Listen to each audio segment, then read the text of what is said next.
Bonsoir à tous, à tous les conseillers, c'est une grande première à nos premiers citoyens en visioconférence. Donc, bienvenue à tous. Un petit peu de procédure. Donc, la réunion va se dérouler comme d'habitude, c'est-à-dire qu'on va passer l'entièreté des points à l'ordre du jour, donc nos 42 points à l'ordre du jour. À la fin, il y aura période de questions. Donc, s'il y a des questions à poser, vous pouvez lever la main et Louis va être en mesure de vous donner justement le droit de parole. Sur ça, un petit peu comme, juste avant de commencer, un peu comme Raymond parlait au niveau de la région, la MRC de Lillette est restée dans une zone orange. Ça ne veut pas dire non plus qu'il faut qu'on commence à festoyer. C'est une belle petite victoire dans le sens où on s'est bien comporté durant la période estivale et jusqu'à aujourd'hui. Mais par contre, ça n'empêche pas qu'il faut continuer à redoubler d'efforts. Donc, se lever les mains, la distanciation de 2 mètres, le masque dans les endroits publics. Donc, sont toujours de mise et la municipalité recommande fortement de pratiquer ces méthodes-là pour tenter de combattre la COVID. Sur ce, je vais souhaiter la bienvenue. Donc, on va passer à l'ordre du jour. Est-ce qu'il y avait des points à ajouter au VARIA? Louis, on avait dans la correspondance que tu nous avais envoyée, il y avait approbation du décompte progressif pour la patinoire extérieure. Donc ça, je pense qu'on ne l'avait pas dans notre ordre du jour. Est-ce qu'on le met au point suivi ou on le met dans notre point VARIA? Il y avait 3 décomptes progressifs, puis aussi des formations pour les pompiers que j'ai reçues à la dernière minute. OK. Donc, on mettra les décomptes progressifs, la formation des pompiers, Belzamour, Chemin des Marins, Chemin Lamartine, il était déjà sur notre... Je les ai ajoutés dans le projet d'ordre du jour. OK. Excellent. Donc, on procède. Est-ce qu'il y avait d'autres points à ajouter à l'ordre du jour? À l'ordre du jour, il y avait l'item 16 qui était présentation d'un processus d'adoption de budget. Budgétaire, oui. Oui, c'était plutôt le dépôt du projet de règlement qui est là. OK, on va le changer pour dépôt.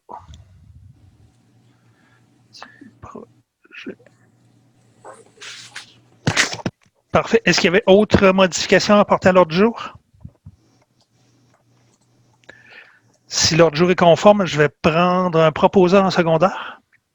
Bravo. Raymond propose, secondé de Second. Pascal. Adoption du procès-verbal du 1er septembre 2020. Est-ce que vous en avez pris connaissance? Oui. Est-ce qu'il était conforme? Il n'y a pas eu de changement depuis la dernière réunion? Non. Louis, il n'y a pas eu de changement sur le PV? Non, parce qu'on ne m'a rien soulevé, il me semble. OK, c'est bon. Parfait. Qui en fait la proposition? Proposé. Florian. Secondé de? Non.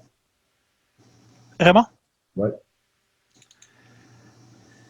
Parfait. Information, donc, suivi des membres du conseil. Est-ce qu'il y avait des suivis sur les comités?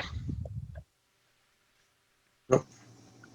On a eu une réunion du site Internet, pour notre site Internet la semaine dernière. Est-ce que notre consultant a produit le rapport qu'il nous avait dit?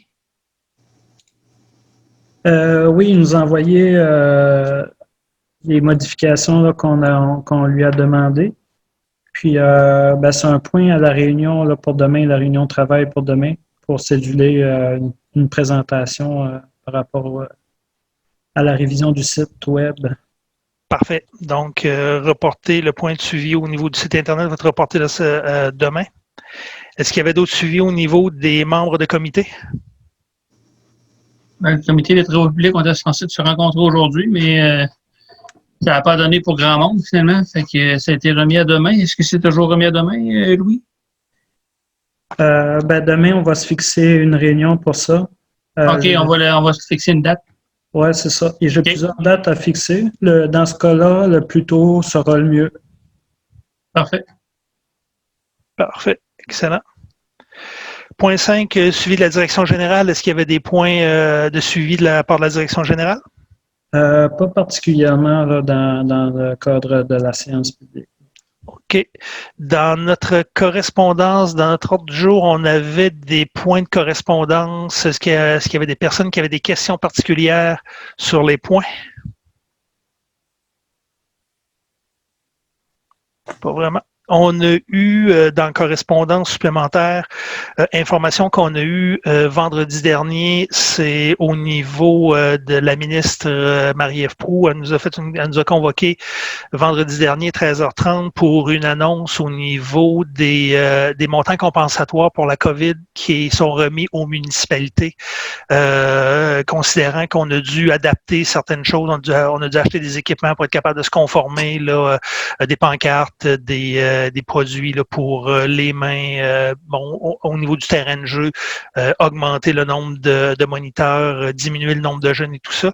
Donc, pour la municipalité de Lillette, c'est un montant qui représente 198 600 là, et des grenailles qui vont être versés en ça va être 2 versements. Donc, un versement en décembre et un versement au 31 mars de l'année prochaine. Donc, pour venir combler une partie des coûts, là, une partie des frais là, supplémentaires au niveau causé par la pandémie. On va passer au point 7, nomination d'un maire suppléant. Donc, on avait ça c'est le maire suppléant, c'est une résolution pour la MRC, donc qui va remplacer le maire si jamais j'avais des empêchements. Présentement, la résolution date de 2018, c'était Florian Pelletier qui était désigné maire suppléant à la MRC. Présentement, on a comme maire suppléant M. Jean Lacerte. Il faudrait passer une résolution pour désigner M. Lacerte comme délégué du maire si jamais je ne pouvais pas me présenter aux réunions de la MRC. Est-ce qu'il y a des questions sur ce point-là? Non. Est-ce qu'il y a un proposeur en secondaire? Bravo. Raymond, secondé de Second. Pascal. Parfait. Changement de gestionnaire pour la carte Visa Desjardins. Donc, on a une carte Visa Desjardins où il y avait l'ancien maire et l'ancienne directrice générale comme responsable gestionnaire. Donc, on ferait changer par résolution les signataires ou les gestionnaires. Donc, on a dit qu'on mettait, ça serait Louis et Marie-Josée. Marie-Josée Bernier, Lise Caron et moi-même. Parfait. Est-ce qu'il y a des questions sur ce point? Est-ce qu'on ne doit pas se laisser le maire en cas d'urgence? On peut mettre le maire en cas d'urgence. C'est pas une signature obligatoire. Ça devient une signature obligatoire? Ça prend 6 mois signature? C'est pas tant pour la signature parce qu'on peut passer je peux la passer à des employés autres. C'est vraiment pour la gestion du compte. OK, c'est la gestion du compte en tant que tel. Ouais, c'est ça. Fait que je dirais que c'est pas c'est une bonne interrogation, Pascal, mais je vois pas c'est pas une nécessité là. Pas une nécessité. Comme, disons les chèques, par exemple. Mais on peut l'ajouter, j'ai pas de problème là. Non, mais je veux dire, en cas de catastrophe naturelle, puis qu'il reste bien que notre bon maire, il faudrait qu'il y ait l'autorisation de s'en servir pour. Mais si ça ne fait pas partie de l'autorisation d'utilisation, mais l'autorisation de gestion des comptes. Gestion des comptes. Rendu là, on pourra toujours aviser. Donc, ajoute mon nom. Qui en fait la proposition? Pas beau aussi. Non. Secondé de Second. Pascal. Parfait. Point 9, nomination au comité consultatif en protection de l'environnement. Donc, dans votre correspondance, vous aviez eu la candidature de Mme Joëlle Gauvin-Racine. Quel micro fonctionne où on entend des voix? Je crois que c'était chez M. Cahouette. Faire attention, M. Cahouette, peut-être fermer votre micro. Ah, ben là, il est fermé. C'est bon. Je l'ai fermé.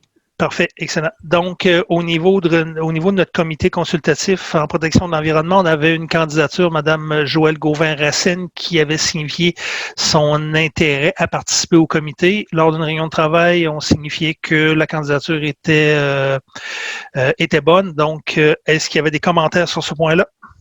Non. Est-ce qu'on a Moi, les seuls commentaires que je ferai, j'ai pas d'objection à Madame, là. Mais étant donné qu'on va changer un peu la nature du comité suite à l'avis juridique qu'on a eu, je pense qu'il n'y aura plus besoin d'avoir un nombre déterminé de participants au niveau des citoyens. Donc, à ce moment-là, on peut peut-être juste arrêter de faire l'appel de candidature. OK. Mais est-ce qu'on accepte quand même la candidature de Mme... Oui, pas de problème. C'est ce que j'ai dit en entrée. OK. Moi, j'ai pas de problème, en tout cas. Parfait. Si vous n'avez pas de problème, est-ce que vous en faites la proposition? Oui. Seconde et deux. Alors, Bon. Parfait. Création de comités consultatifs en protection de l'environnement. Donc, le point suivant. Louis, je vais te laisser aller sur ce point-là. Ça aussi, ça fait suite à la réunion qu'on a eue avec l'aviseur juridique. Je pense que la conclusion de tout le monde, c'était au lieu de procéder par règlement pour constituer le comité de protection de l'environnement, c'est d'en faire une simple résolution, puis de bien faire attention au niveau de la description des rôles de chacun pour faire en sorte que ça soit bien compris de tous. Puis sinon, il y avait les mandats aussi. Là, on reprendrait ni plus ni moins les mandats là, qui ont été identifiés dans le règlement actuel.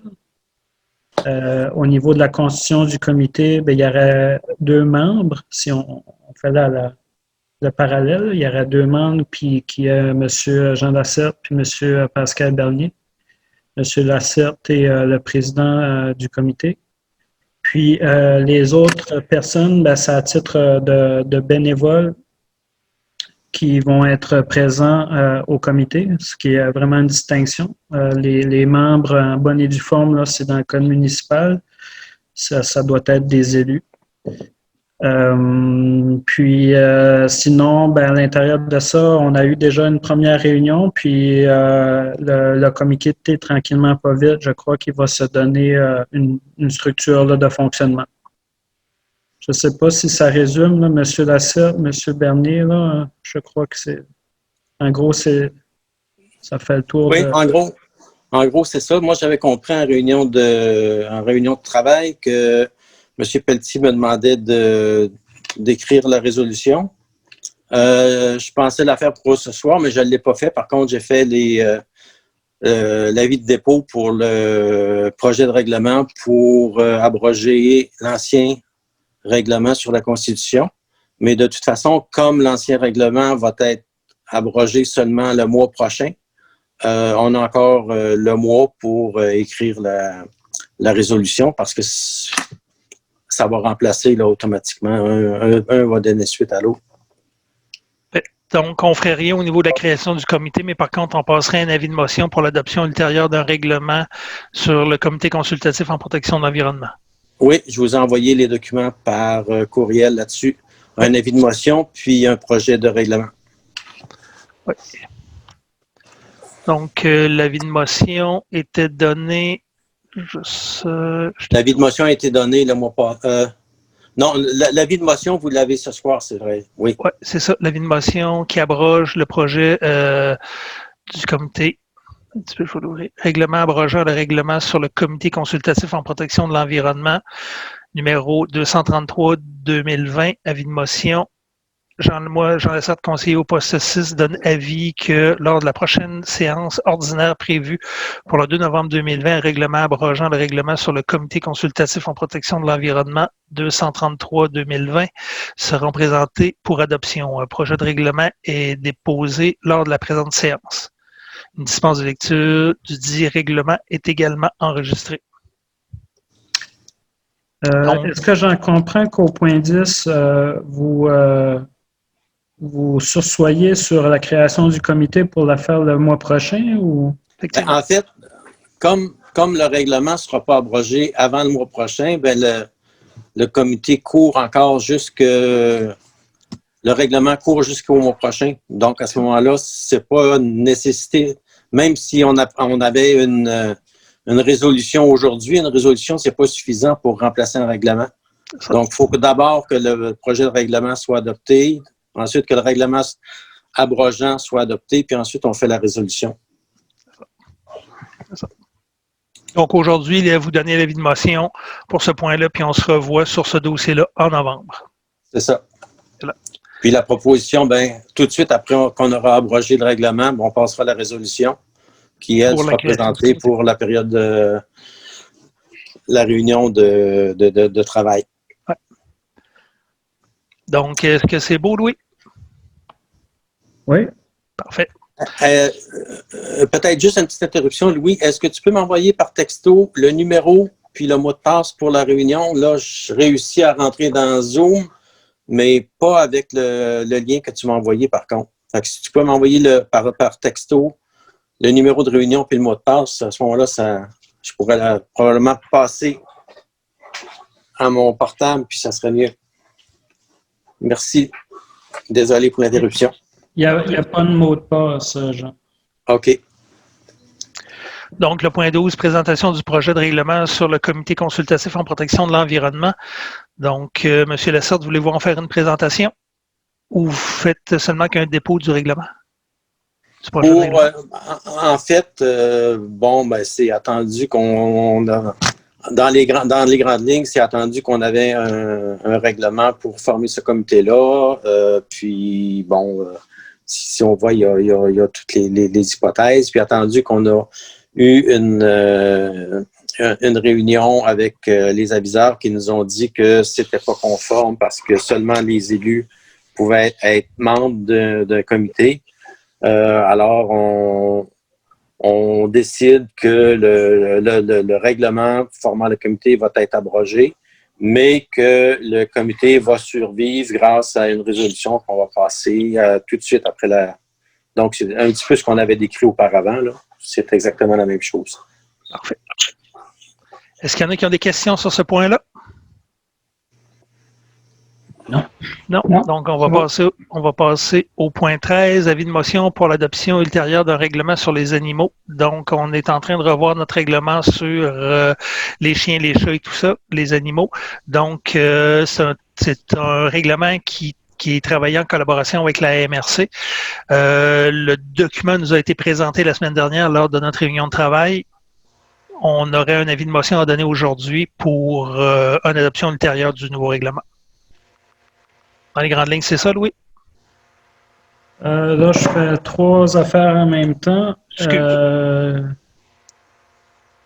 Je n'ai pas saisi Jean-François. OK. Ce que je disais, c'était que le règlement, on est en train de faire une modification sur notre règlement sur les animaux en collaboration avec les municipalités de la MRC. On a eu la semaine dernière le projet de règlement modifié. On en a lu les grandes lignes. Donc aujourd'hui, pour le processus, on est en avis de motion pour l'adoption ultérieure du règlement sur les animaux. Donc on aurait besoin d'une personne qui donnerait l'avis de motion. Donné, ouais. Parfait. Présentation du projet de règlement sur les animaux. Donc, Louis, est-ce que tu es capable de nous en faire une présentation rapide?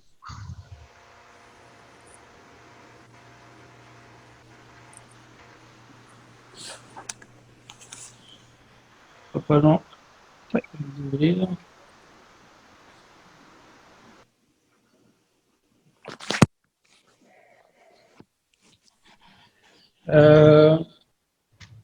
Premièrement, c'est un règlement qui existait déjà à la municipalité. Pourquoi la municipalité a décidé de le revoir? Parce qu'il y avait des choses à éclaircir à l'intérieur du règlement. Puis aussi, c'est dans la mouvance qu'il y a un règlement provincial qui vient encadrer les chiens dangereux. C'est la raison pour laquelle c'est à cause de ce règlement provincial-là que la municipalité est dans l'obligation de faire l'enregistrement des chiens, de tous les chiens sur son territoire. Puis le règlement provincial, c'est pour encadrer les chiens dangereux. Comment intervenir au niveau des chiens dangereux, puis si ça va très loin, c'est quoi les recours qui sont possibles là, pour intervenir. Sinon, il y a d'autres animaux domestiques possibles là, d'être détenus par les propriétaires, les contribuables sur le territoire de la municipalité. Puis là, c'est le règlement sur les animaux de la municipalité là, qui va rentrer en ligne de compte. Puis c'est de ce règlement-là dont on parle ce soir.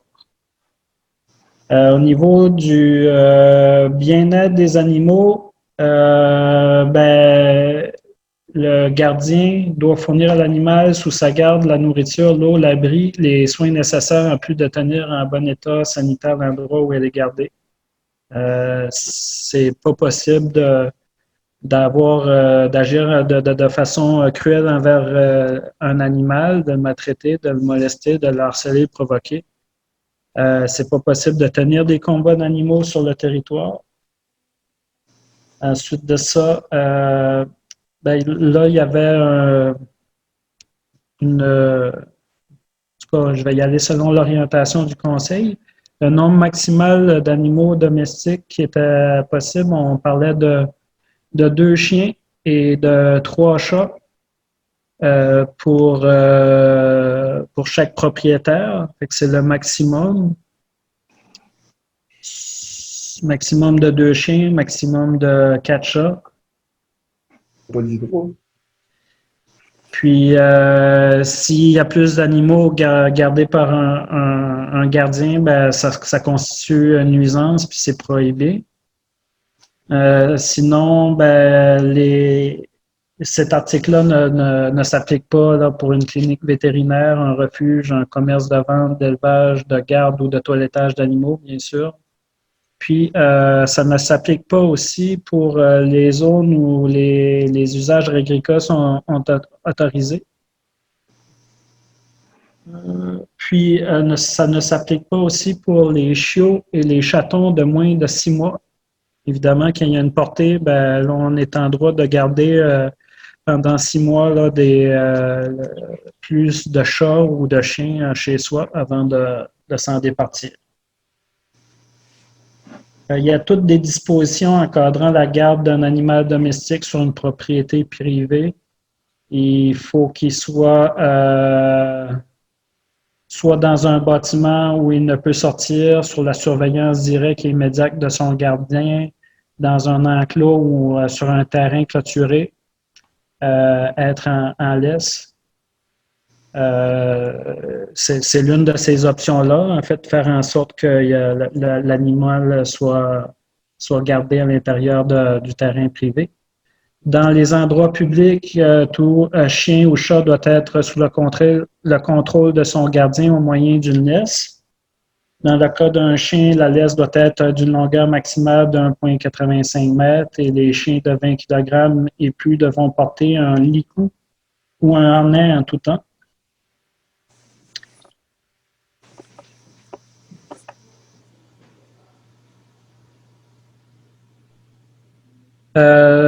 Tout animal errant ne peut se retrouver sur une propriété appartenant à une autre personne, sauf si sa présence a été autorisée. Les animaux errants ne sont pas permis, ni dans un endroit public, ni sur une propriété privée. À l'intérieur d'un véhicule, un animal doit être tenu pour ne pas qu'il quitte le véhicule par ses propres moyens. Alors, les ouvertures, il faut faire attention à ça. Ensuite, qu'est-ce qui peut constituer une nuisance? Les faits, actes et gestes suivants. Un animal qui attaque ou qui est entraîné à attaquer sur commande ou par signal un être humain ou un autre animal. Un animal qui aboie, jappe, hurle, miaule ou gémit de manière à troubler la paix et la tranquillité.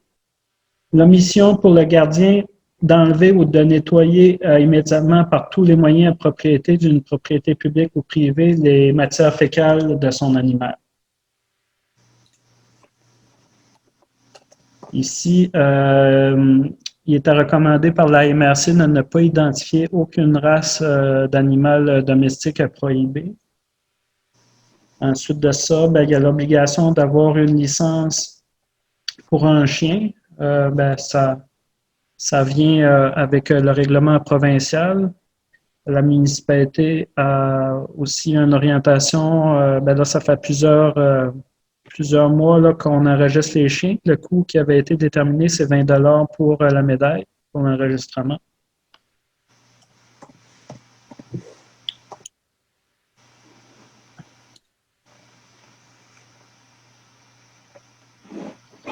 Ensuite, il y a toutes des dispositions en cas de capture et de garde de l'animal, les frais de capture et de garde, la responsabilité en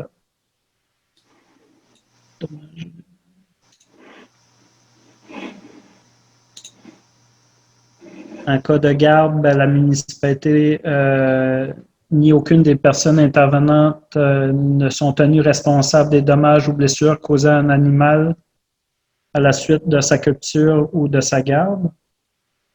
L'application du règlement se fait par les membres de la Sûreté du Québec, le contrôleur et les personnes identifiées par la municipalité par résolution. Ensuite, il y a des poursuites pénales possibles. Il y a un pouvoir d'inspection aussi. Toute personne chargée de l'application du règlement peut, dans l'exercice de ses fonctions, visiter et examiner toute propriété immobilière ou tout bâtiment pour constater si les dispositions du présent règlement sont respectées. Le droit d'accès, tout propriétaire, locataire ou occupant d'une propriété doit permettre aux personnes chargées d'appliquer le présent règlement la visite et l'examen des lieux et leur communiquer toute information qu'elles requièrent en relation avec l'application du présent règlement.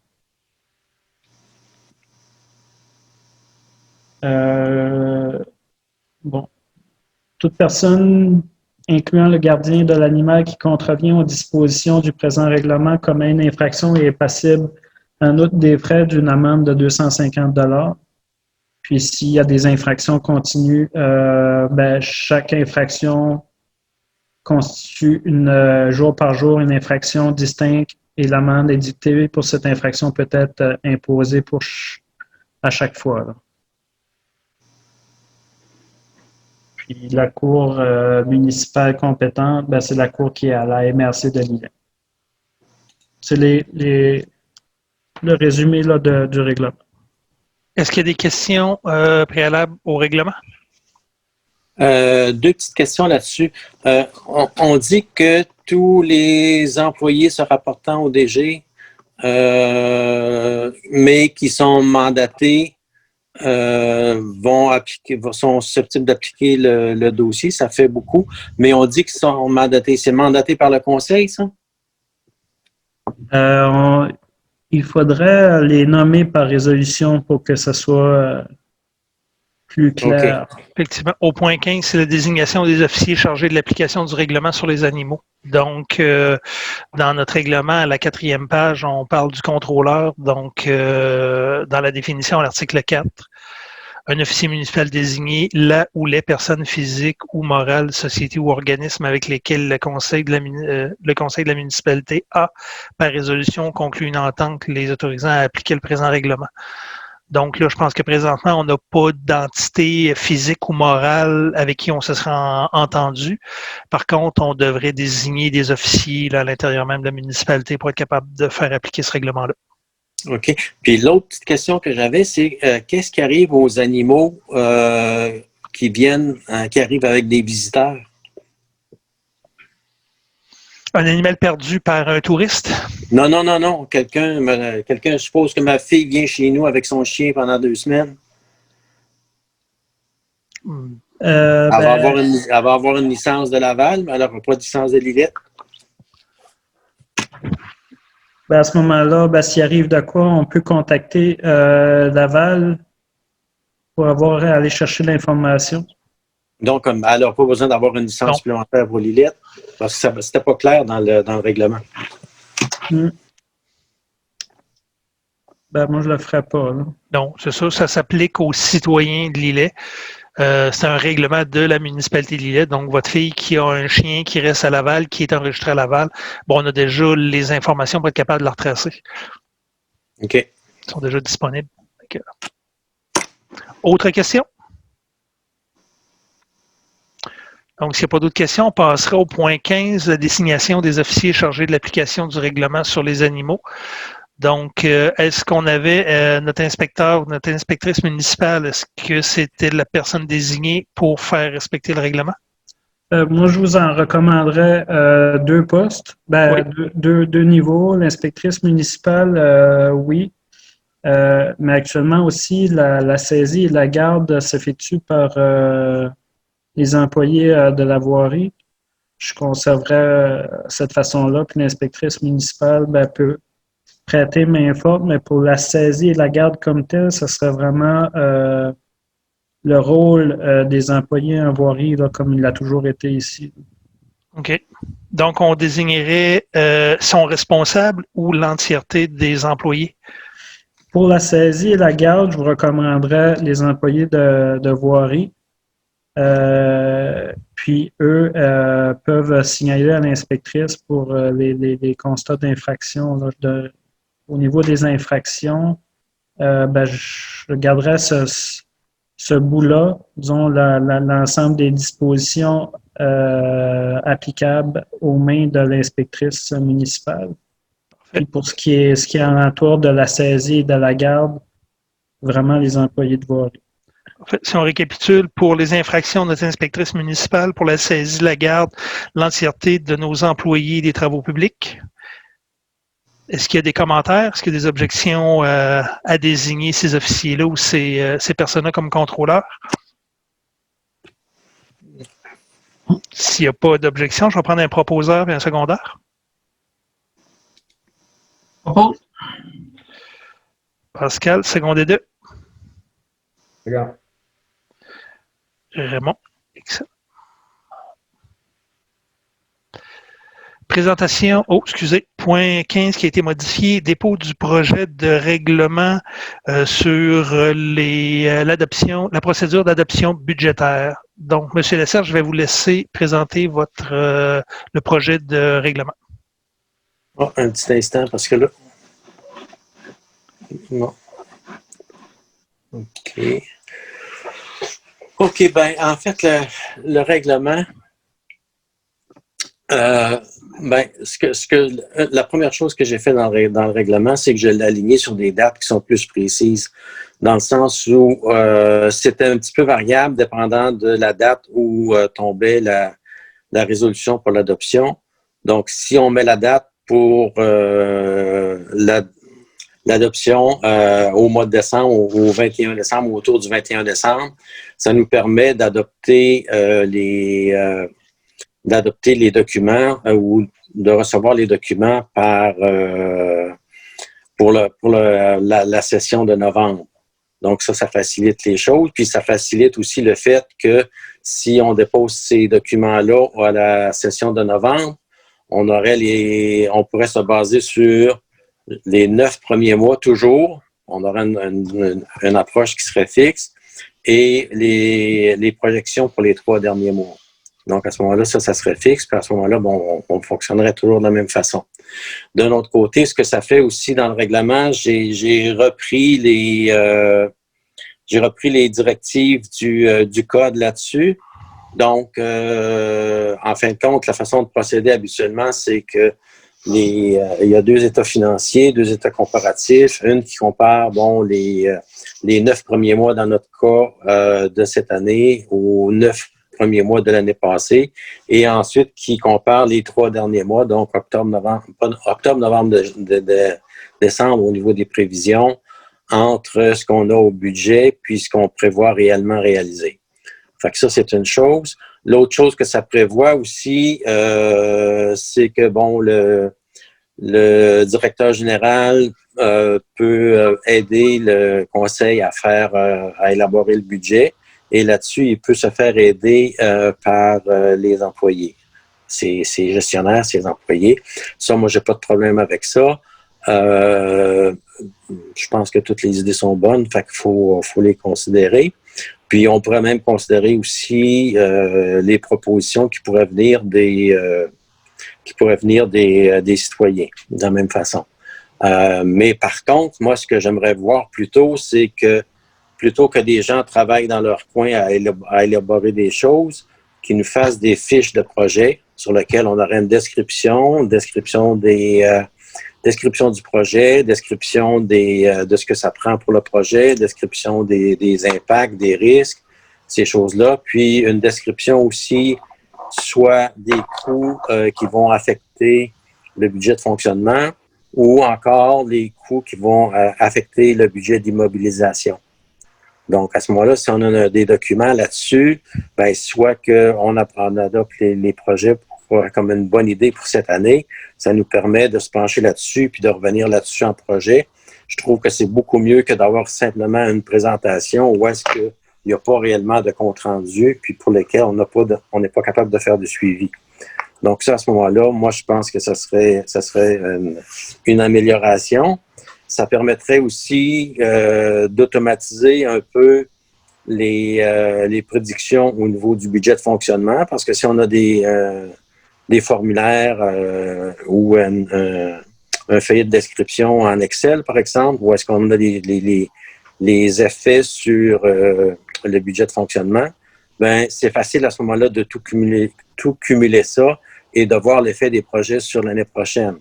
La même chose au niveau des effets sur le budget d'immobilisation. On ne fait pas actuellement, du moins je ne le crois pas, là, de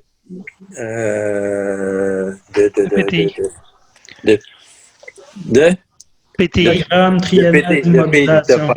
C'est ça, de programme triennal en immobilisation. Ce que ça nous permettrait de faire d'un autre côté si on adoptait ce genre de fascicule-là. En gros, dans les grands points, c'est l'idée du règlement. Parfait. Donc, point qui va être à l'ordre du jour d'une réunion de travail pour discussion de fond avant son adoption en théorie en novembre. C'est ça. Donc, Louis, dans une prochaine réunion de travail, est-ce que tu peux mettre ça en priorité dans les premiers points?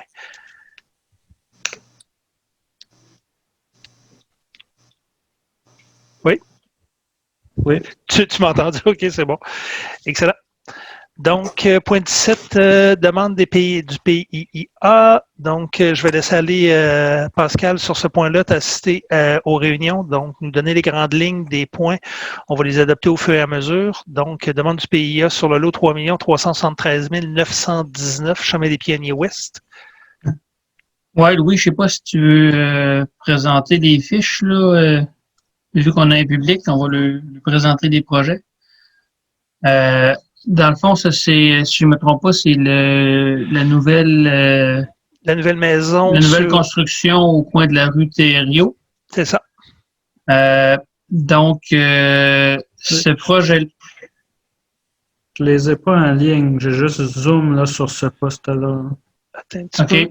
Je peux-tu partager? Moi, si je le rouvre, je peux-tu partager au Pirelli?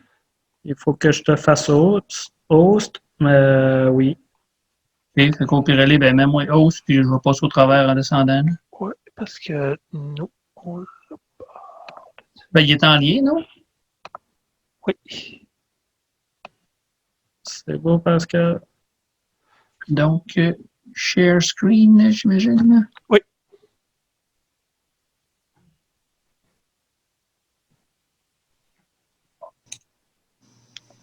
Voilà.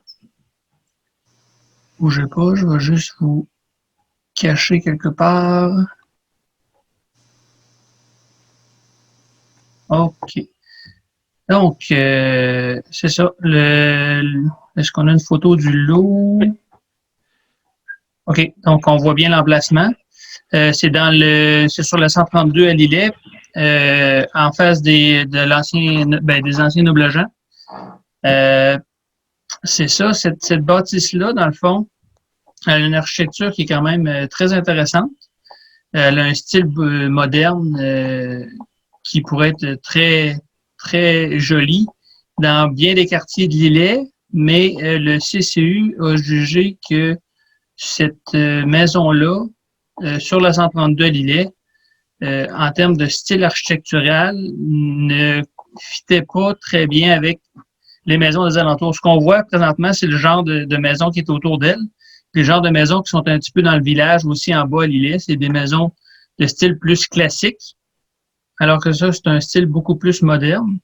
Même si, mettons, la partie de côté, je crois qu'il se ferait face du côté à la rue Thériault, a quand même un toit à 2 versants. Le reste de la maison aurait eu un look plutôt éclectique par rapport au reste des maisons des alentours. Donc, on a demandé au propriétaire de valider son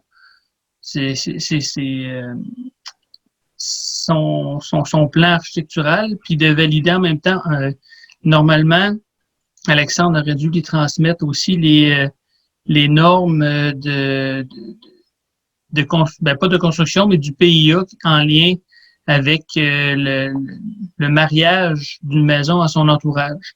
Donc, pour cette raison-là, le projet en tant que tel a été refusé, demandé d'être soumis, je crois, c'est la réponse officielle, c'est ça? Oui. Puis, c'est ça. C'est une maison qui, comme je disais tantôt, en tant que telle, pour la maison, on n'a aucun problème avec. On peut l'installer à bien des endroits à l'îlet, mais sur le coin de la rue Thériault, avec des maisons qui sont plus de style classique canadien, ben ça fait pas très bien. Puis vu que ce secteur-là fait partie du PIA, puis qu'on veut avoir une certaine harmonisation au niveau des bâtiments, ben c'est pour ça que ça a été demandé de faire une révision. Est-ce qu'il y a des questions? Ah. S'il n'y a pas de questions, je vais prendre un proposeur et un secondaire. Bravo. Raymond, secondaire 2. Second? Pascal? Oui. Je peux-tu? OK. Oui, il n'y a pas de problème. Le 91 chemin des Pionniers Est. 91 chemin des Pionniers Est, dans le fond, c'est un changement de fenêtre qui a été demandé pour cette maison-là. C'est un peu... la demande est un peu... pas un peu bizarre, mais c'est que dans cette maison-là, elle a été modifiée à plusieurs reprises par le passé, de plusieurs manières. Donc, la personne qui voulait changer les fenêtres, dans le fond, ce qu'il veut changer, il veut essayer de la remettre dans le style de la maison, dans un style plus classique, là, 4 carreaux en haut pour les fenêtres à 4 carreaux, 6 carreaux pour les fenêtres plus rectangulaires. Là, ce qu'il voulait mettre, c'est du PVC, c'est déjà autorisé, tant que le style correspond au reste de la maison. La chose, c'est que, comme on peut voir sur la photo présentement, il y a des photos, il y a des fenêtres coulissantes derrière, plutôt en avant de fenêtres abattantes. Donc, ça fait un look qui fait un petit peu bizarre. Lui, il voulait remettre des fenêtres à guillotine. Dans le fond, le PIA, c'est pas positionné contre ça tant que ça fait une fenêtre à 4 carreaux. Mais on lui propose de mettre des fenêtres abattantes comme le reste des fenêtres sont, puis de récupérer les moulures dans la mesure du possible pour les réutiliser. Les moulures de fenêtres qui font partie du style de la maison, puis qui sont quand même qui donnent le cachet à la maison. Donc, c'est ça qui a été demandé. À la base, le propriétaire n'avait pas de problème avec ça. Je sais que ça avait déjà été discuté avant que ce soit discuté au PIA avec les gens en urbanisme, justement en lien avec sa demande, qui voulait avoir des fenêtres en PVC à coulisses, mais qui ne s'objectait pas à avoir des fenêtres à battants à coulisses. Donc, c'est ça. Donc, la recommandation est à ce niveau-là. Il voulait changer aussi les fenêtres du sous-sol, qui vont être changées pour des fenêtres en PVC sur le même genre de modèle, là. Donc, il n'y avait pas vraiment de problématique avec cette demande-là. Elle est autorisée. Est-ce qu'il y a des questions? Si il n'y a pas de questions, je vais prendre un proposeur, un secondaire. Bravo. Secondaire 2. Second. Pascal. 63 chemin des Pionniers Ouest. Oui, 63 chemin des Pionniers Ouest, ça, c'est aussi un changement de fenêtre. Lui, c'est un peu la même chose, une fenêtre, une porte à l'arrière qu'on ne voit pas vraiment sur les photos, hein. Mais puis c'était les mêmes recommandations. Dans le fond, il voulait mettre le même genre de fenêtre. Lui, il voulait mettre des fenêtres en PVC dans le but de sauver des coûts. Même s'il aurait aimé mieux mettre des fenêtres en bois. Mais je pense qu'il y a 12 fenêtres en tout à changer. Fait que ça fait quand même une 11 première fenêtres. claque dans un portefeuille. Donc, c'est ça. D'habitude, on n'a pas de problème à autoriser les fenêtres en PVC tant qu'ils se marient au style. Donc, c'est la même chose qu'on a demandé à ce propriétaire-là. La chose qu'on lui a demandé, par exemple, c'est comme le propriétaire précédent, de récupérer les moulures aux fenêtres, récupérer ou changer les moulures le cas échéant pour que le reste de l'apparat de la fenêtre garde son apparence d'époque. Donc, ça a été la recommandation. On lui suggère d'utiliser des fenêtres en bois. Ici, on voit un peu le style de fenêtre, le modèle, le genre de fenêtre qu'il voulait utiliser, mais ce serait des fenêtres à 4 carreaux. Là. Elles seraient coulissantes, un peu comme la version précédente, mais pas à 6 carreaux comme ça, parce que ça ne fit pas avec l'époque. Faudrait que ce soit à 4 carreaux, comme les fenêtres qui sont présentes présentement sur le bâtiment. Donc, mais sinon, ça a été autorisé. On lui suggère d'utiliser le bois, mais on comprend que le PVC est plus économique et plus approprié, donc il n'y a pas de problème avec ça, c'est autorisé. Parfait. Des questions? Qui en fait la proposition? Non, mais c'est façon de parler. Propose. Propose. Proposé par Pascal, secondé par Jean Edmond. Ouais. Donc, le 132 rue Fournier. Le 132 rue Fournier, un peu. Oui, ça aussi, c'était des fenêtres. Si je ne m'abuse, c'est une maison qui avait déjà fait l'objet d'un PIA pour un projet de peinture qui est finalement tourné à tant qu'à y être, on va changer les fenêtres. Mais c'est ça, c'est les fenêtres. Il va remettre le même style de fenêtres qui sont là présentement. Donc, avec 4 carreaux et 6 carreaux tels que présentés sur place. Donc, il y avait pas d'objection au PIA, puis ça a été autorisé. Parfait. Dans le fond, ce qu'ils nous présentent dans la maison ici, c'est le genre de fenêtres qui vont être mis dedans. Ça va être des fenêtres à battants, mais en PVC. OK. Est-ce qu'il y a des questions?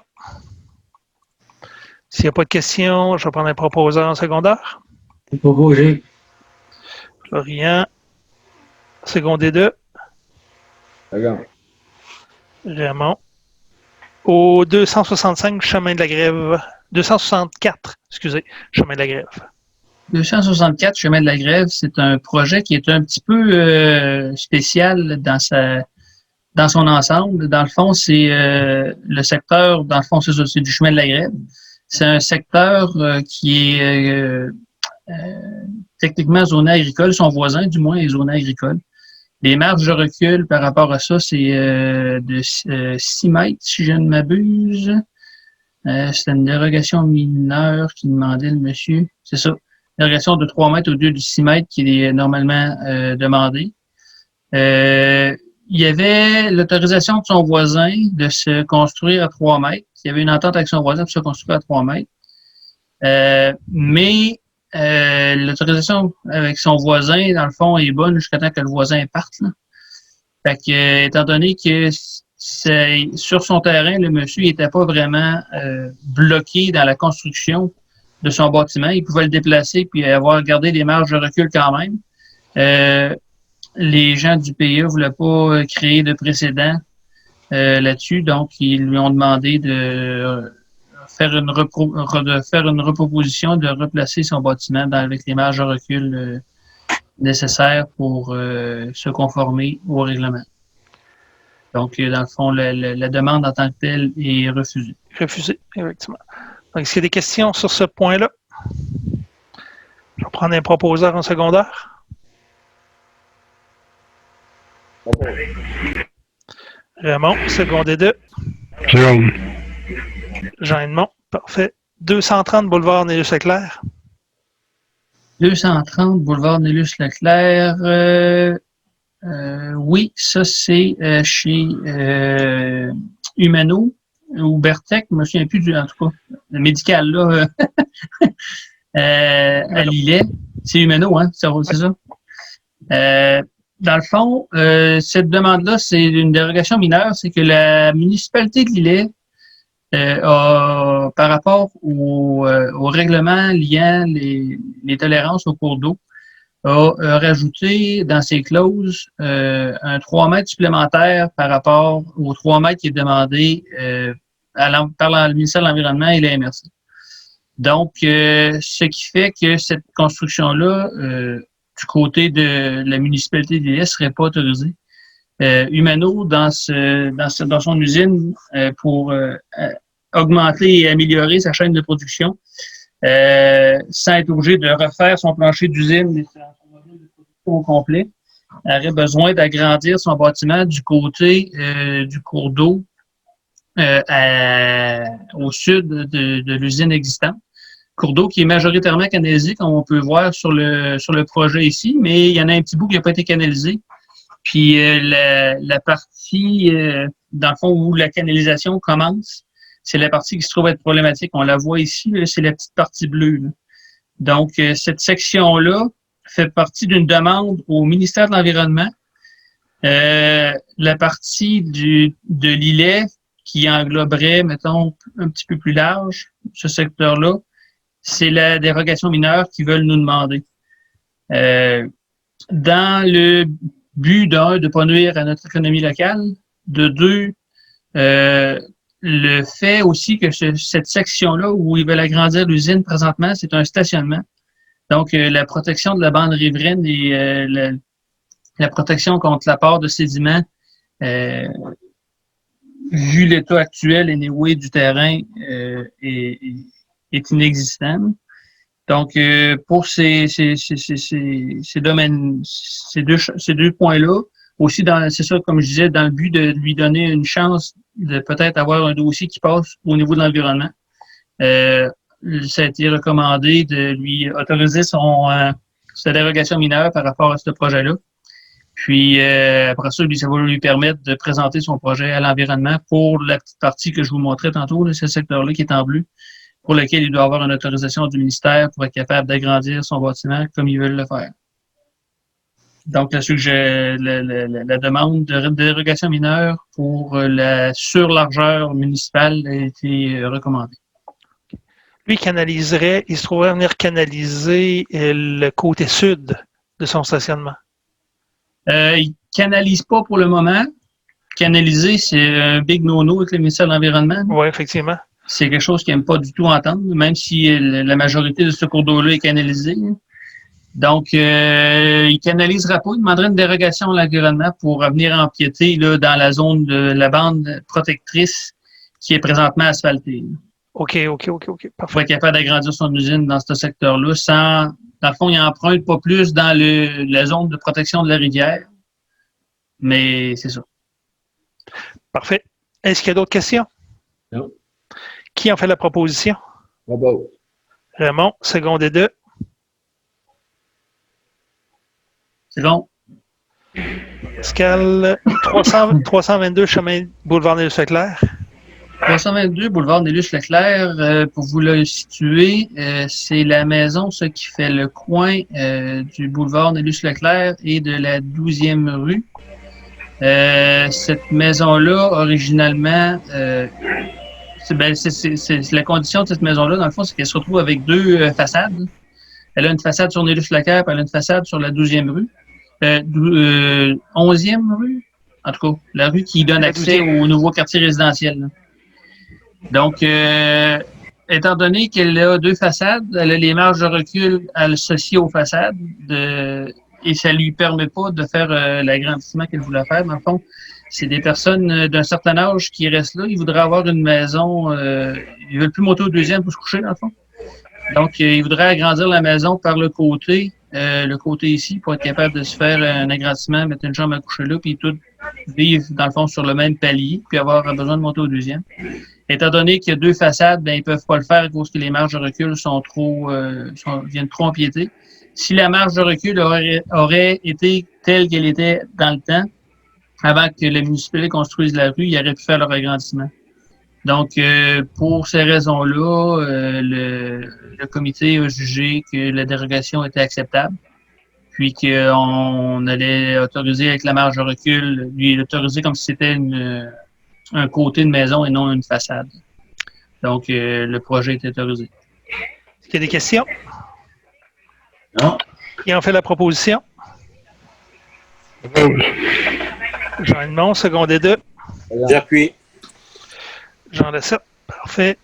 Point 24, révision du comité de projet PIA. Donc, Louis, je vais te laisser aller là-dessus.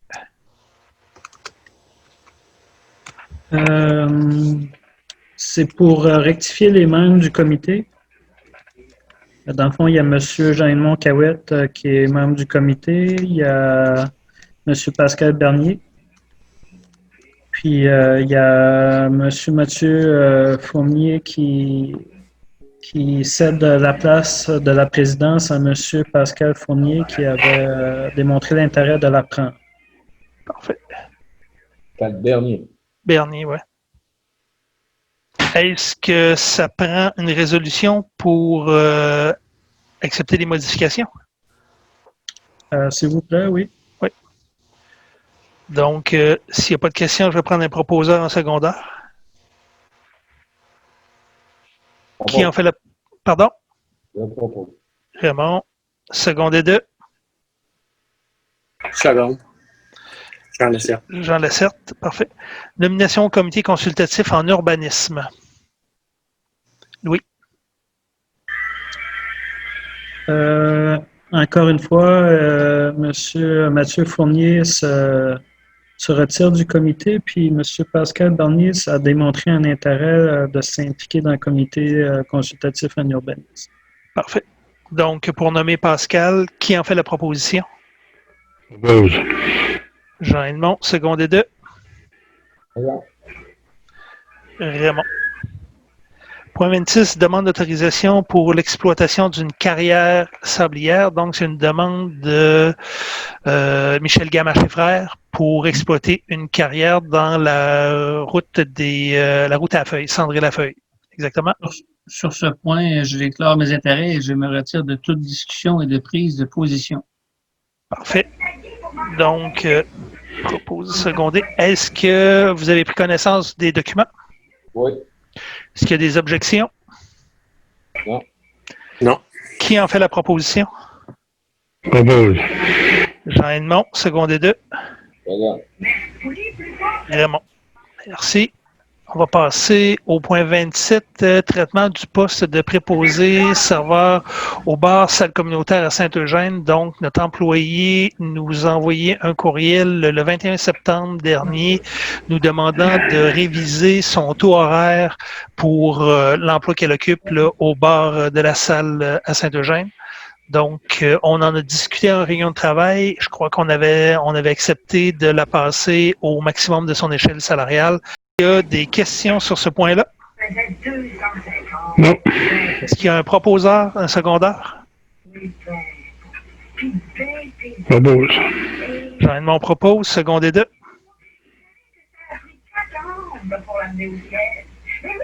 Ça prend un secondaire? Ton micro, Pascal. Seconde. Jean Lessette, seconde. Parfait. On va passer maintenant au point voirie, octroi des contrats d'approvisionnement en sel pour abrasifs. Donc, on a eu des soumissions, on a envoyé des demandes de soumission. On en a 3 qui ont répondu. Celle Warwick à 94 $ la tonne, Compass Minéral Canada à 106,36 la tonne et celle Frigon à 101,25. Donc, c'est celle Warwick qui aurait le contrat.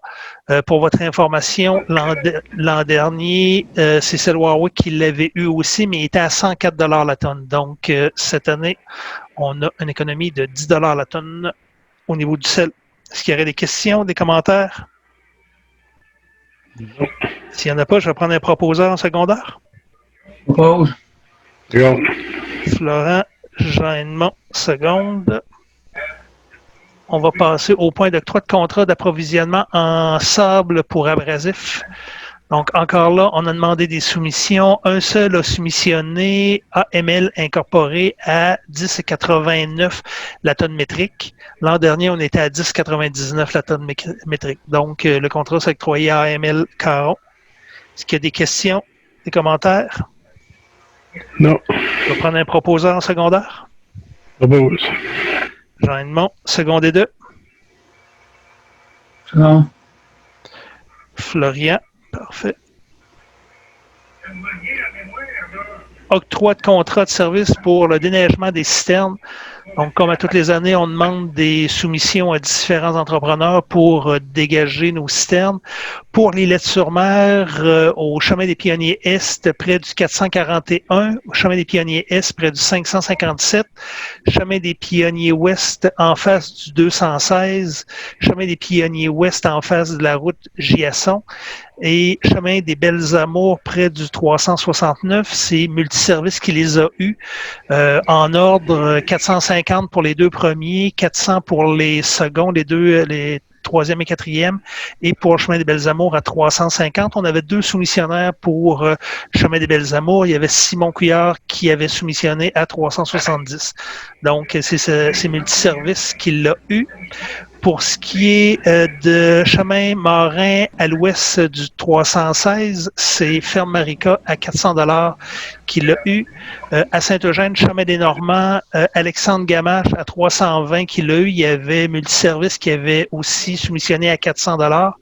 Pour chemin Lamartine-Ouest en face du 167, Steve Guimont à 350 $. On avait deux soumissionnaires, le deuxième était à 400. Puis pour ce qui est au niveau d'un optionnel, c'est-à-dire d'un entretien optionnel, chemin Lamartine Est, près du 148, qui est sorti par Multiservice au prix de 1500. Notre superviseur aux travaux publics nous recommande de ne pas octroyer cette citerne-là. Il juge qu'on est à mesure de le faire à meilleur marché, mais on voulait tâter le pouls des entrepreneurs là, pour le déneigement de cette citerne-là, mais c'est ça, on le fait à meilleur marché à l'interne, alors on vous recommande de ne pas l'octroyer. D'accord. Donc, sur l'ensemble des soumissions qu'on vient de discuter, je vais prendre un proposeur en secondaire en excluant celle du chemin Lamartine Est près du 148. Est-ce qu'il y a un proposeur? Bonjour. Pascal, secondé 2. Second. Jean-Edmond. Octroi du contrat de service pour déneigement de certaines rues. Même principe, on avait des rues sur le territoire. Donc, pour ce qui est des rues de Lillet, rue Bernier, rue Fournier, rue Ouellette et rue en face du bureau municipal, ça c'est la ville de Lillet. Pavage et Selange-Jéricho a soumissionné pour la rue Bernier 1830, pour la rue Fournier 2240, pour la rue Ouellette 1345 et la rue en face de la municipalité 740 pour un total de 6155. Pour ce qui est des rues Autreuil-Lillet-sur-Mer, rue Giasson, Multiservice pour 1800 $. Saint-Eugène, la route à Hauer, excusez, Multiservice 900 $. La route Tortue 2500 $ pour un total de 3400. À Saint-Eugène, chemin du Pain de Sucre, encore là, Multiservice pour 4500 et chemin de la Chute pour 3000 $ pour un total à Saint-Eugène de 7500. Est-ce qu'il y avait des commentaires? Il n'y a pas de commentaires, je vais prendre un proposeur en secondaire. Propose. Florian, secondé 2.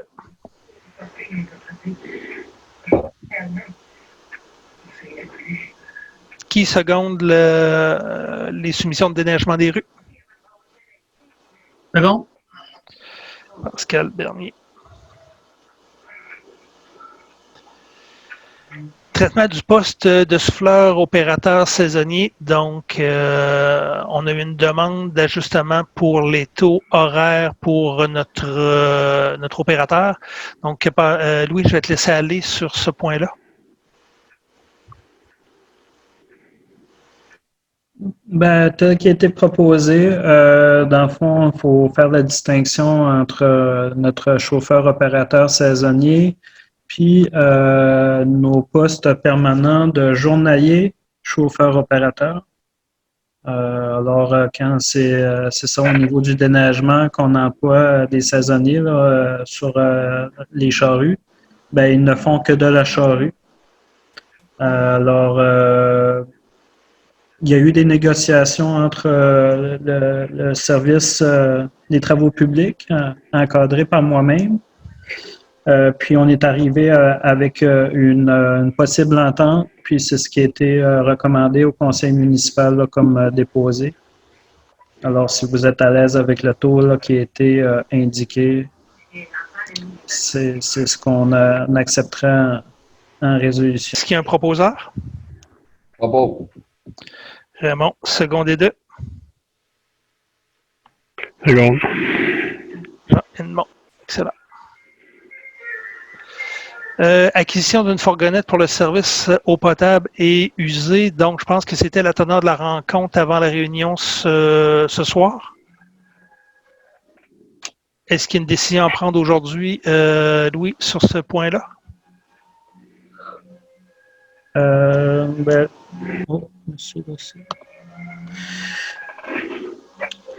Dans le fond, tel qu'il avait été discuté en réunion de travail, c'est de nous accorder un budgétaire, une approbation budgétaire d'une vingtaine de mille de dollars pour aller de l'avant avec le projet d'acquisition d'une fourgonnette parce que celle qu'on a actuellement, ben, elle est jugée dangereuse dans sa conduite. La chaufferette ne marche plus. Il y a comme une réparation d'appoint. Puis on est vraiment dû. Puis ce que aussi le conseil avait mentionné, c'est de dire ben oui, on pourrait considérer une approbation budgétaire. Par contre, on veut avoir un minimum 3 choix. On veut que ça revienne au comité des travaux publics. Il va y avoir un des 3 choix qui va être pointé. Puis ce choix-là sera enquêté. On va aller faire une inspection là, dans un garage indépendant pour confirmer l'acquisition ou se reporter au deuxième choix. Est-ce qu'il y a des commentaires sur ce point-là? Non. S'il n'y a pas de commentaires pour autoriser l'administratif avec une proposition budgétaire à faire des recherches pour une fourgonnette, je vais prendre un proposeur. Propose. Proposé par Raymond, secondé par Pascal. On va passer au parc mobilier immeuble, adoption du règlement sur le camping Rocher-Panet pour les journaliers. Vous en avez pris connaissance? Oui. Parfait. Est-ce qu'il y avait des commentaires ou des modifications à apporter? On en avait parlé en réunion de travail. Non. Il n'y a pas de commentaires. Je vais prendre un proposant en secondaire pour adopter le règlement sur le camping Rocher-Panet. Propose. Jean Edmond, secondé deux. Second. Pascal Bernier. Puis, même principe, point 35, adoption du règlement sur le camping Rocher-Panet, mais pour les saisonniers. Propose. Jean Lacerte, secondé deux. Second. Pascal. Point 36, demande d'aide financière pour la mise en commun ou regroupement concernant la collecte des matières résiduelles, ordures et recyclage dans le cadre du Fonds régional en ruralité. Volet 4, soutien à la coopération intermunicipale. Donc, on avait déjà passé une résolution pour participer à une étude d'un montant de 25 000 $. Donc, si on allait de l'avant pour cette étude-là, si on dépose la demande, donc la part de la municipalité représenterait 35 % de la facture globale, c'est-à-dire qu'on serait capable d'aller chercher un montant couvrant 12 500. Donc, ça représenterait pour la municipalité de Lillet 4 375. Est-ce qu'il y avait des commentaires sur ce point-là? C'est la régie va faire partie de la MRC, quoi. Non, en réalité, c'est une étude pour voir s'il n'y a pas une possibilité de... initialement, c'est avec les municipalités de Saint-Jean, Saint-Roch, Saint-Aubert, Lillet, Saint-Aubert couvrant Sainte-Louise et Saint-Damas. Donc, la municipalité de Saint-Aubert a fait la demande de faire une analyse conjointe pour voir s'il n'y aurait pas des économies d'échelle à avoir, de soit faire notre propre cueillette ou de regrouper les territoires et d'aller au privé, mais avec un plus grand territoire en tant que tel. Donc, initialement, les municipalités de Saint-Jean-Port-Joli, de Saint-Cyril, comme ils viennent de signer leur contrat, ou ça fait Saint-Cyril vient de signer, Saint-Jean, ça fait déjà une couple d'années qu'ils ont signé, il leur reste encore 3 ans leur contrat. Donc, eux autres ont décliné l'offre d'association pour l'étude. Par contre, depuis ce temps-là, on a fait une demande, ou du moins, il y a une demande qui a été faite à la MRC pour être capable de déposer une demande de l'ordre de 25 000 pour aller chercher 50 %. Donc, c'est pas la régie nécessairement qui va être mandataire de la cueillette en tant que telle. Là, présentement, c'est une étude, mais avec les discussions avec d'autres maires, ben effectivement, qu'il y aurait peut-être moyen de venir associer les deux régies à ce niveau-là pour être capable de faire une grande régie au niveau de la cueillette si ça s'avérait positif. La régie de l'île-étude, présentement, fonctionne comme ça. Ils ont acquis leur camion, ça fait 1 an, puis ils font présentement la cueillette pour les 7 municipalités du Sud. Dans l'éventualité, Saint-Cyril, ils peuvent-ils se regrouper avec nous autres? Ben, eux autres ont signé un contrat, me semble de mémoire, ils ont signé un contrat de 2 ans avec leur entrepreneur, avec une option, je pense, de 3 ans supplémentaires. Oui, effectivement, si c'était concluant, Saint-Cyril pourrait prendre la décision, ils sont autonomes, ils pourraient prendre la décision de s'en venir avec le regroupement pour bénéficier des économies d'échelle. Même chose pour Saint-Jean-Port-Joli en tant que tel. Mais là, initialement, il faut qu'à un moment donné, on soit en mesure de starter le projet. Puis là, je dirais que Saint-Roch, eux, ils sont prêts. Il leur reste encore tout juste 1 année de contrat. Donc, eux autres sont en train de regarder, de tenter le terrain pour s'associer ou se regrouper. Saint-Aubert le fait déjà avec Saint-Damas et Sainte-Louise. Puis Lillette, ben, ça doit faire là, une dizaine d'années que nous aussi, on ramasse nos vidanges puis notre recyclage. Donc, je pense que le moment est bon pour ces 3 municipalités-là d'être capables de s'asseoir ensemble et de réfléchir là, à s'il peut y avoir une certaine rentabilité en ce sens-là. C'est bon. Est-ce qu'il y a d'autres questions? Ça permettrait de mettre le truck de Saint-Aubert puis le nôtre ensemble sur le même réseau de collecte, dans le fond? Effectivement. Donc, c'est de voir ça avec Chamard Environnement. Une étude avec Chamard Environnement nous permettrait justement de voir qu'est-ce qui est le mieux de faire, là. Donc, on sait qu'on avait déjà fait il y a 6 ans, une étude avec Chamard Environnement. Puis eux, la conclusion était que plus on grossissait le territoire, plus ça devenait intéressant à des entrepreneurs. Maintenant, il y a quand même un travail administratif à faire pour chacune des municipalités pour voir à le faire à l'interne. Présentement, on a notre camion est rendu à bout d'âge, si on peut dire ça comme ça. Celui de Saint-Aubert aussi s'en vient bien, là, et leur camion est à changer. Donc, je pense que justement, si on décidait d'y aller au privé, nos véhicules pourraient servir, mais ils pourraient servir aussi là, de monnaie d'échange pour être capable d'en acquérir d'autres. Si on prenait cette voie-là. C'est bien. Autre question? Si vous êtes d'accord, je prendrai un proposeur en secondaire. Propose. Oh. Jean Edmond, Seconde, secondé par Pascal. ça changement. Donc, on avait santé-sécurité, on avait un point l'autre jour, la formation des pompiers. Est-ce que ça serait la bonne place, Louis, pour le passer? Oui, ça deviendrait le point 37, là, dans le fond. OK, parfait. Je vais te laisser aller avec la formation, s'il vous plaît. Il y avait déjà des personnes qui avaient été identifiées là, pour faire la formation de pompier 1. Ça ne s'est pas enclenché, entre autres à cause de la COVID. Puis là, il faut faire aussi une demande parce qu'on doit envoyer ça à Québec. Il y a de l'aide financière sur la formation des pompiers. Alors, depuis, il s'est aussi ajouté 2 personnes intéressées pour faire la formation de pompier 2. C'est un perfectionnement. On en bénéficie. Et ça fait l'ensemble là, des formations. Puis il y avait aussi les produits dangereux. Là, il y avait quelqu'un aussi qui avait un intérêt aussi pour les produits dangereux dans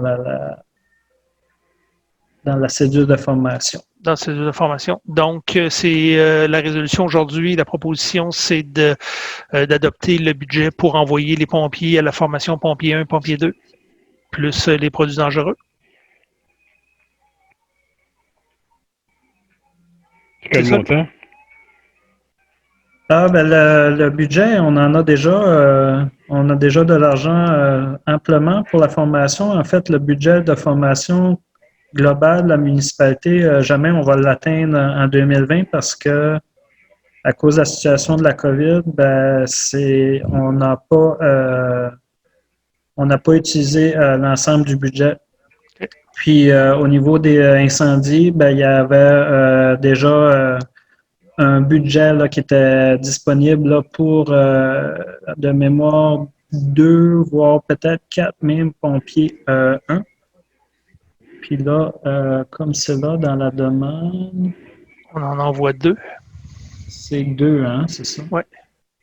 2 pompiers, pompier 1. Prévoit la formation de 3 pompiers pour le programme pompier 1 et ou 2 pompiers pour le programme pompier 2. Donc, on a du jeu pour le présentement, ce que tu nous disais, il y avait 2 pompiers au pompier 1 pompier au pompier 2, puis 1 pour les produits dangereux. Bon, moi, je lis 3 pompiers 1. Ouais. Je sais que de mémoire, c'était un minimum de 2. OK. Là, ça veut dire qu'il y a une autre personne aussi. Là, on est, disons, à la limite, là, dans le fond, sur nos effectifs pompiers. Fait que là, c'est bon qu'on envoie 3 qui sont intéressés à suivre le pompier 1. Le pompier 1, oui, effectivement. Le pompier 2, ben c'est ça, c'est des intéressés à suivre le perfectionnement pompier 2. Puis, il y en a une personne aussi au niveau des matières dangereuses. Puis, on est dans l'obligation de faire cette résolution-là ce mois-ci parce qu'on est accompagné financièrement là, par un programme là, de formation là, au niveau des pompiers volontaires. C'est pour ça que je vous la présente. Là, je l'ai reçue là, tardivement, là, moi personnellement. Parfait. Est-ce qu'il y a d'autres questions? Non. S'il n'y a pas d'autres questions, je vais prendre un proposeur en secondaire. Pas bon. Non, Pascal Bernier, c'est beau. On va passer au point 38, demande de compensation de la CACLI. Donc, on se souvient que la CACLI a fait un spectacle le 28 août dernier, Elimi Clipper. Bon, pour un paquet de raisons, on a dû avancer, modifier. Bon, ils ont dû avancer, modifier le spectacle en tant que tel. C'était un premier test de spectacle payant au Parc Havre du Souvenir. C'était la première fois. Donc, considérant la température, la COVID et la distanciation, la CACLI a fait un déficit de 860 $. Donc, il y a eu une entrée d'argent de 1005 $ pour un cachet de 1610, plus 100 $ au gîte et 200 $ pour le technicien de son. Donc, on avait un déficit de 860. La présidente de la CACLI nous demande si on veut participer ou du moins si on veut éponger ce déficit-là de 860.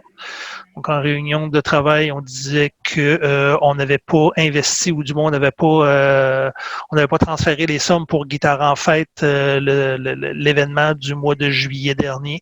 Donc, il n'a pas eu lieu à cause de la COVID. Donc, on avait des budgets pour être capable de couvrir ce 860 $-là. Est-ce qu'il y a des questions, commentaires?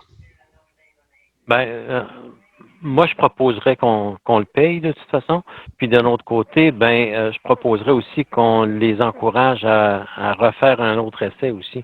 Oui. Moi, je pense que après quelques essais, ils vont peut-être puis probablement devenir autosuffisants. Donc, plus autonome, à ce moment-là, ça serait bien. Est-ce qu'il y a un secondaire? Second. Pascal Bernier. Donc, Louis, si tu es capable de transférer l'information là à la CACLI, qu'on éponge, mais il y a une ouverture à ce qui continue à faire des tests comme ça là, pour éventuellement devenir autonome. Après ça, approbation du décompte progressif, réflexion du chemin des Belles Amours et Morin. Juste avant, Sur ce point et les points suivants, je vais déclarer mes intérêts et me retirer de toute discussion et de prise de position. Parfait, merci. Jean-François, peut-être avant d'arriver dans les chemins Bézamour et Morin, il y avait des documents qui constituaient le nouveau point 39 pour l'approbation sur la patinoire des comptes progressifs, la patinoire extérieure. OK. Il y a deux documents là, qui sont un peu dans le vide, là, si je peux dire. OK. Alors, il y a une demande de paiement. Je vais continuer peut-être la présentation, si tu permets. Il y a une demande de paiement normale qui est dans le cadre du projet, là, qui a été accepté par l'ingénieur. On parle de 69 100 $ et 14 moins la retenue de 10 %. Fait que l'ingénieur nous recommande de faire ce paiement-là. Sinon, je vous rappelle, c'est ça qu'il y avait eu on vous avait rencontré, on vous avait annoncé qu'il allait avoir des modifications, des avenants au contrat. Le gros de ces avenants-là, c'était pour casser du roc dont on a constaté sur place. Puis, il y avait aussi de l'aménagement pour le pluvial. Il y a eu aussi des à côté, là, dans le fond, au niveau de la petite patinoire, il y a aussi eu un peu d'aménagement qui s'est passé là. On a disposé le matériel sur le site. Pour constituer l'endroit pour disposer le matériel, il y a eu de l'excavation aussi.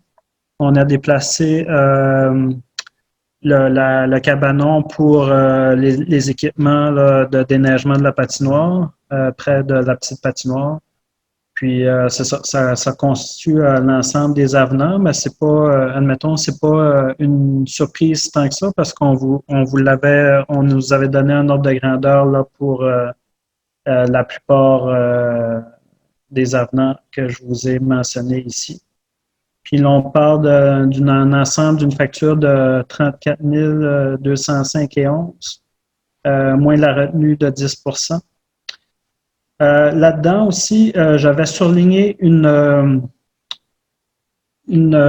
réparation de fil électrique. Puis, dans le fond, il fallait faire une enquête. Puis, l'enquête a été faite par notre superviseur aux travaux publics. Puis, il y a eu une entente avec Michel Gamache et frères parce que sur le chantier, il s'était dit que l'entreprise allait absorber cette facture-là parce qu'ils ont endommagé un fil en sachant que c'était sur place. Alors, cette facture-là de 2225,81, là, ils vont nous l'accréditer. On va enlever ça du paiement. C'est l'ensemble pour de la demande d'approbation de la patinoire, c'est-à-dire la demande contractuelle, puis les avenants au contrat. Le 34 205 moins la facture du fil et le 69 100,14. Est-ce que l'emplacement du fil était connu? L'emplacement du fil était connu. Oui, sur place, okay. Le superviseur des travaux publics était là avec un représentant de Michel Gamache et frères. Puis il était convenu comme quoi c'était l'entreprise qui allait absorber cette facture-là. Puis bon, ça s'est retrouvé dans la facturation, mais il y a eu une entente avec entre Pascal Gamache et Bruno Chouinard par la suite. Parfait. Autre question? Non. Si pas d'autres questions, je vais prendre un proposant en secondaire pour payer le décompte progressif. Bon. Jean Edmond, secondé de Florian Petit. OK, on va passer à l'approbation du décompte progressif réfection de chemin des Belles Amours et Morin. Je vais encore te laisser aller, Louis.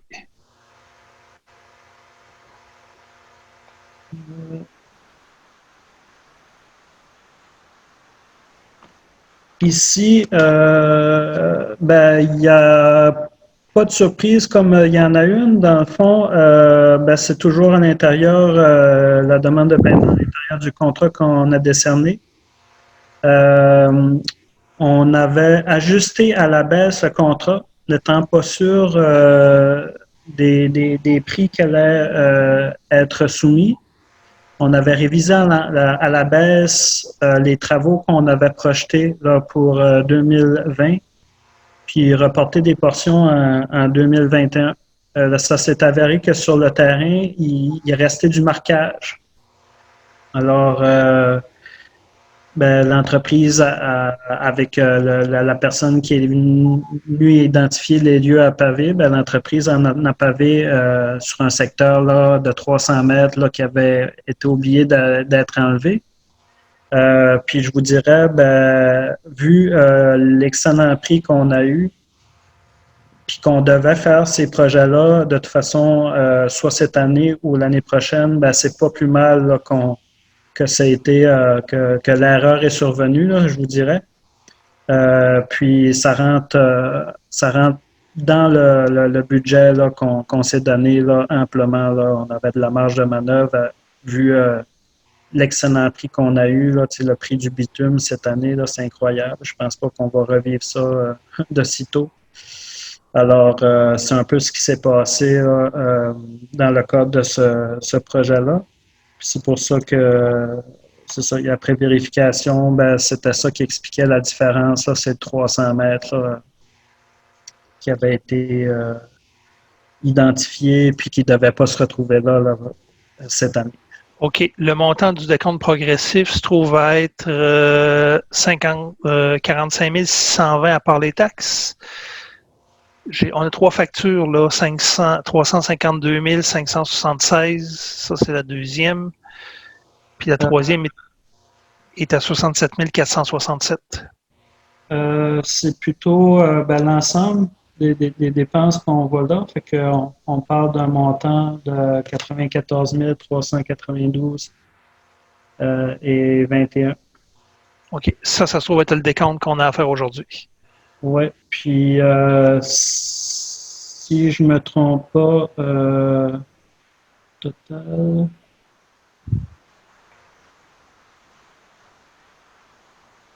Oui, c'est ça. Est-ce qu'il y a des questions? S'il n'y a pas de questions, je vais prendre un proposeur en secondaire. Rouge.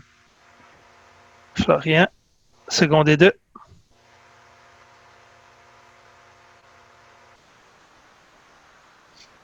Seconde.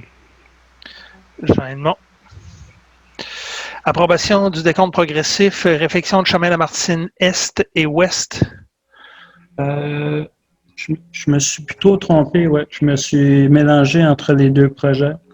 Fait que tu avais raison, Jean-François, c'est les premiers documents que tu citais. Les 3 premiers documents? Oui, c'est ça. C'est les 3 factures. C'est l'ensemble des factures, effectivement, là, qui... OK. Une à 45 000, l'autre à 352 576 et la troisième à 67 467,50. Donc, est-ce que les proposeurs secondaires maintiennent leur proposition pour ce décompte progressif-là? Oui. Oui. Parfait. Excellent. Donc, si on y va pour le deuxième, le dernier, chemin Lamartine Ouest, lui, il est au montant de 94 392,21. Est-ce qu'il y a un proposeur et un secondaire? Oh. Raymond, secondaire 2. Seconde. Edmond. Dépôt des 2 états financiers comparatifs de septembre 2020. Est-ce que vous en avez pris connaissance? Est-ce qu'il y a des questions pour Louis?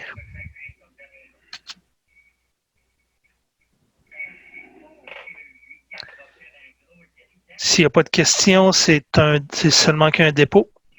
Donc, tu n'as pas besoin de proposition. Peut-être juste une question.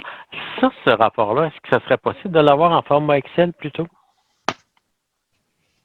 Je vais voir, ouais, ça dépend des rapports, mais je vais voir avec Lise si celui-là est disponible en format Excel. OK. Puis, est-ce que c'est dans celui-là qu'on devrait voir de façon isolée le camping Là, on les voit. Non, ça, le camping à l'intérieur de ce rapport-là, on peut le ressortir revenus, dépenses, isolément, avec, mais il est noyé dans ce rapport-là, mais on peut le sortir. C'est ça. Il y a Comme des... on peut sortir d'autres départements, on peut sortir le département de l'éco-centre, par exemple. Ça. On est capable de toutes les sortir en état des résultats. OK. Parfait. Autre question sur ce point-là? Point 42, liste des déboursés approuvés par le conseil ou effectués par la délégation. Louis, est-ce qu'il y avait des montants à souligner particuliers? Personnellement, non. Est-ce que vous avez des commentaires ou des questions sur le document qui nous a été remis? Une chose, premier tech à quoi? C'est quoi? Page quoi? C'est un service, mon Dieu. Attends un peu. C'est juste après. C'est dans la première page. Là, il y en a toute une série, installation sceptique. OK, oui. Est-ce que c'est un nouveau service qu'on leur a sous-contracté, ça, ou quoi?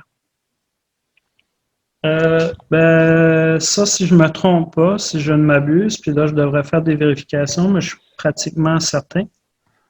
Vous avez un règlement là, pour que les gens se conforment dans leur installation de traitement des eaux usées, quand ils doivent faire des installations sceptiques sur place.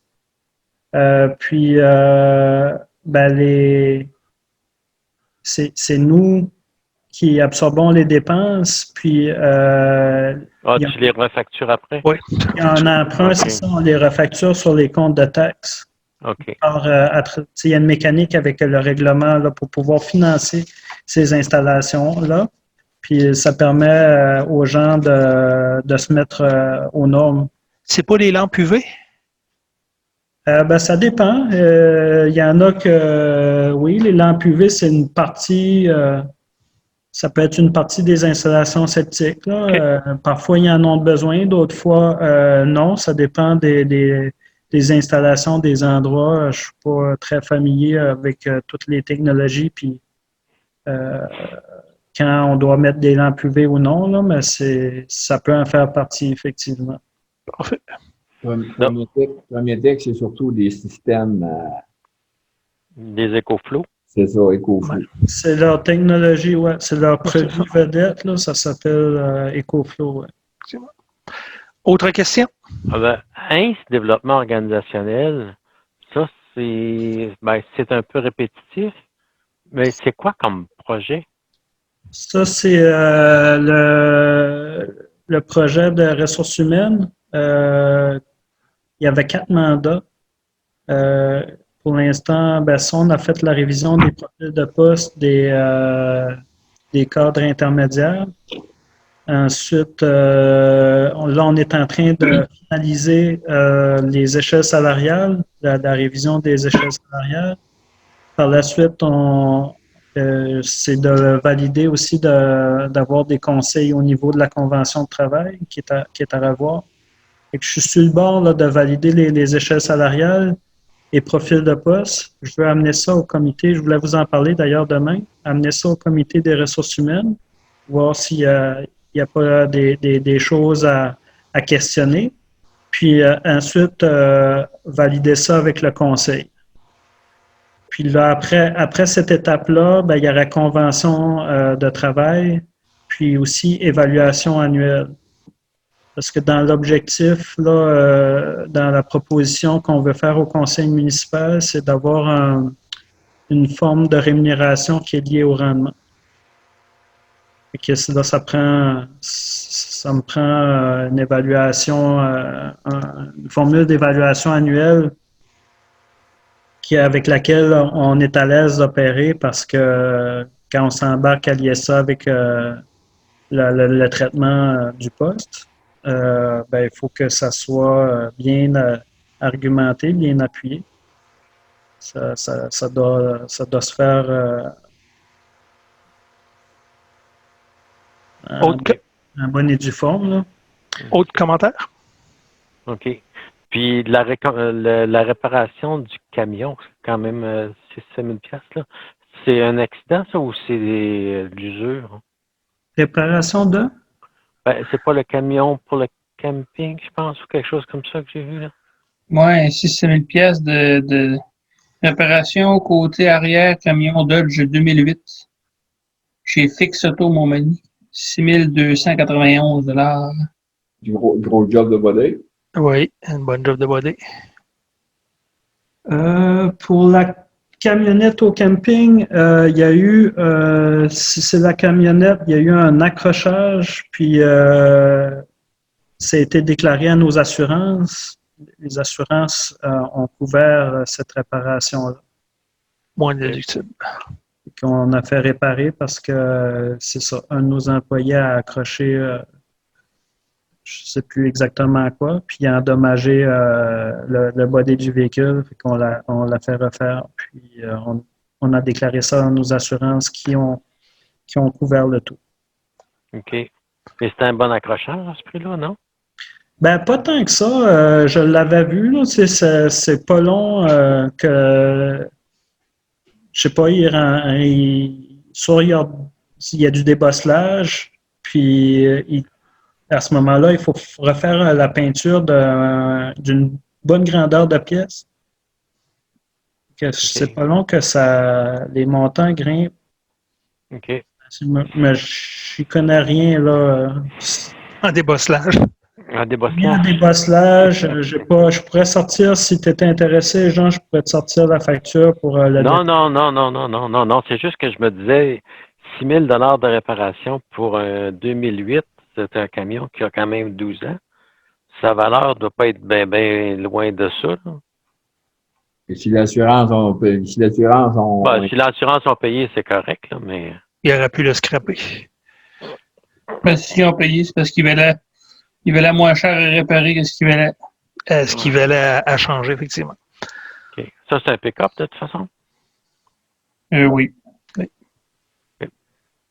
Autre commentaire? Non. S'il n'y a pas d'autres commentaires, je vais prendre un proposant secondaire pour la liste des déboursés. Propose. C'est Jean qui a proposé? Oui. Secondé 2. D'accord. Vraiment. Donc, ça fait pas mal le tour de notre réunion. Est-ce qu'il y a des questions? On n'a plus personne. On est revenu à notre groupe original.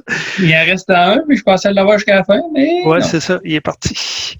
Donc, est-ce qu'il y avait d'autres questions, quoi que ce soit? Pas d'autres questions. Je vais prendre un proposeur secondaire pour la fin. La prochaine réunion, c'est la semaine prochaine? Oui, il y en a une demain. Demain, c'est pour les gens de ressources humaines? Non, on n'en a Non, pas une. Demain, il y a un ensemble de points qu'on n'a pas pu passer.